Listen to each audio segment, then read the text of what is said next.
So today we're going to talk about Genesis. Genesis is the first book of the Old Testament.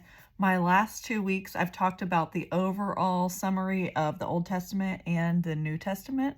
And today, let's dig into my Genesis timelines. They provide a basic overview of the main events that happened in the book of Genesis. Now, I'm going to go through this pretty fast. I know that it won't totally make sense to you unless you've studied this in depth before, but especially if this is your first time around, be patient with yourself. There's a lot of information in Genesis. It's a really important book to study. It talks about the founders of the Jewish and Christian faith. It lays the groundwork for why Jesus needed to come in the New Testament. And what I'm going to do is just give you a quick overview of this timeline if you've got it. If you don't, you can go grab it in my shop. And then I'm going to open up my Bible journal and show you how to take notes on the book of Genesis, just a sample page for you. But that's going to be next week. So this week, let's just talk about this timeline. Okay, the book of Genesis starts with creation.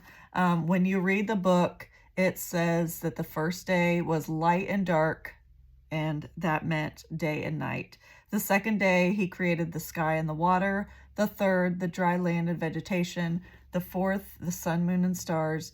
The fifth, the birds and the fish. The sixth, the land animals and Adam. And then the seventh is rest. So I've got the basic creation outline right here for you. Adam and Eve were in the Garden of Eden. It was supposed to be perfect. They'd live forever. He told them not to eat from the tree of the knowledge of good and evil. We all know that Satan entered the Garden of Eden and tempted them, and they failed miserably, were kicked out, and sin entered the world. And so now they are having lots of pain and suffering that God didn't intend. Adam and Eve have Cain, Abel, and Seth. Cain and Abel are their first boys. Cain commits the first murder. He murders his brother Abel. There's a lot of stories that go on in Genesis, but the basics is that Adam marries Eve. They also have a son named Seth after Cain and Abel. Seth is a descendant of Noah. And then we hear the story about Noah and the flood.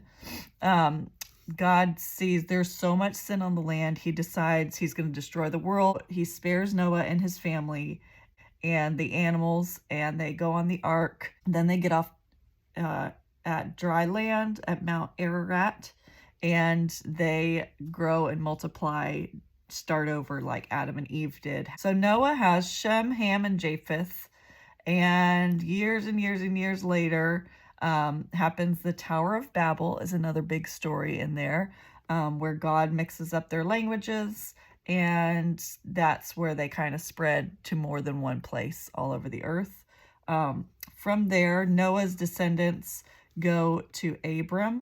So Noah is related to Abram, who we know as Abraham, who God promised that he would have multiple descendants, so many that you couldn't even count, while his wife, meanwhile, couldn't even have a baby.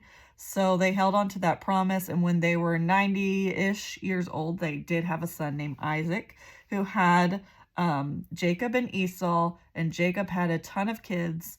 That was the story of Joseph and the coat of many colors, which is over here. So Jacob has, long story short, he has a bunch of kids, and Joseph is one of his children. Joseph gets sold into slavery by his brothers and then forgives them. I've got the story of Joseph right here real quick. So the reason you need to know this story is because Jacob is renamed Israel. And we know Israel as the area where all of the Israelites lived. And God had promised Abram that he would have many descendants. And his descendants are the Israelites, which are Jacob's ancestors as well. So Jacob has Gad, Asher, Reuben, Simeon, Levi, Judah, Issachar, Zebulun, Benjamin, Joseph, Dan, and Naphtali. Those are his sons that he has. And each one of those sons is given a portion of this land. God has promised it to them. And they aren't allowed to get the land yet. It will be through the story of Moses, we'll see where the land is laid out, but this is the land that they have been assigned down the road. The Levites, it's special to know that the Levites don't get a special spot of land. You won't see the Levites on the map. They are actually, the tribe of the Levites become the priests.